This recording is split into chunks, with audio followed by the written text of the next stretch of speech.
বন্ধুরা, আজকে এই দেখো আমাদের দুপুরের খাবার বেড়ে নিয়েছে, মাই বেড়ে দেয়। এই দেখো বন্ধুরা, আজকে হচ্ছে সাদা ভাত আর আলু সেদ্ধ আছে বন্ধুরা, আর তার সঙ্গে মা একটু কাসন্দ নিয়েছে। এটা আমার ঘরে তৈরি কাসন্দ বন্ধুরা, মা একটু কাসন্দ খেতে ভালোবাসে, আমিও তাই নিয়েছি বন্ধুরা।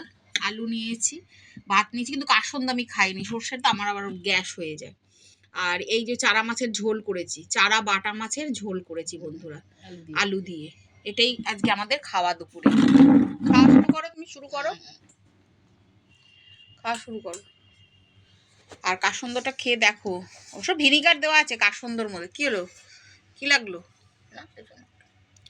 আচ্ছা ঠিক আছে, ভালো আছে, কিছু হয়নি। হবে না তো, ওটার মধ্যে তো ভিনিগার দেওয়া, ভিনিগার দিয়ে করেছে, একটু ফ্রিজে ঢুকিয়ে রেখে দেবে বাকিটা, কারণ ও বাইরে রাখার দরকার নেই। অবশ্য বাইরে রাখলেও কোনো অসুবিধার হয় না। এই যে এত, ওরা তো প্রিজারভেটিভ দেয়, আমরা তো আর প্রিজারভেটিভ দিই না। প্রিজারভেটিভ দিলে দেখো না 2 বছর 3 বছর এক্সপায়ারি ডেট থাকে। তা বন্ধুরা, মা খাওয়া শুরু করেছে, এবার আমিও খাবো বন্ধুরা, দেখতে থাকো। শুভ দুপুরের অনেক ভালোবাসা বন্ধুরা, এই আমরা খাচ্ছি। আজ এই চালটা খুব ভালো, তবে আরেকটু কম ফোটাতে হবে, তাই তো মা?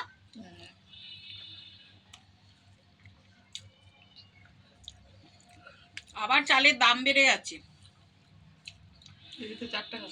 কেজিতে 4 টাকা বেড়ে গেছে। আজকে চাল আনতে গিয়ে দেখি বন্ধুরা, কেজিতে যেই চালটা 50 টাকা ছিল, সেই চালটা 54 টাকা হয়ে গেছে।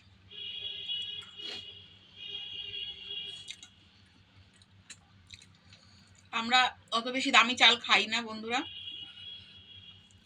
অনেক সময় বেশি সরু ভাত ভালোও লাগে না, আমরা মাঝে মধ্যে খাই, মাঝে মধ্যে মাঝে মধ্যে হ্যাঁ, না অত সেই 70 75 80 টাকা ও অত দামের আমরা খাই না। আমরা ওই 50 মিনিকেট এসব। হ্যাঁ, আর ব্রাউন রাইসটাও আমরা খাই। আজই সকালে ব্রাউন রাইস খাওয়া হয়েছে।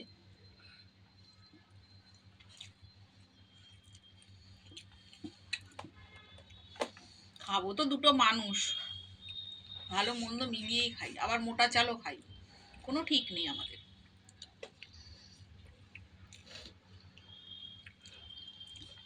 না, আলুটা ভালো।